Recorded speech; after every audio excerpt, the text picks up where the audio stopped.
Mapagpalang araw po sa ating lahat. Ako po si Emmanuel Alejandre. Ito po ang aking daily devotion para sa ngayong February 22. And for today, we are going to talk about kung hindi totoo ang impyerno or the conditional immortality. Makikita po natin ito sa Matthew chapter 25 verse 46 na nagsasabing, "Then they will go away to eternal punishment, but the righteous to eternal life." Sa Tagalog, itataboy ang mga ito sa kaparusahang walang hanggan. Ngunit ang mga matuwid ay pupunta sa buhay na walang hanggan. So this verse alone debunks that question. Because this verse says that those that are unwilling and unfaithful will experience torment that is never ending. But those that are righteous will receive eternal life.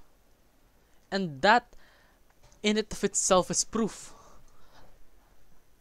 Maaring hindi ito yung depiction natin ng hell na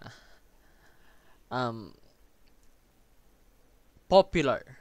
But still, the Bible has stated that those who are unfaithful and unwilling will experience never-ending punishment and torment and torture and suffering. Because there are only two destinations.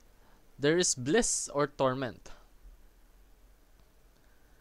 It's either you end up being blissful or you end up having to experience all the torment that you can have. And there are two kinds of eternality in that, no? There is the eternal life and there is the eternal death. Na kung saan ikaw ay mabubuhay ng walang hanggan at ikaw ay mamamatay ng walang katapusan. And there are also two resurrected bodies. This is the resurrected body of the believers, then the unbelievers.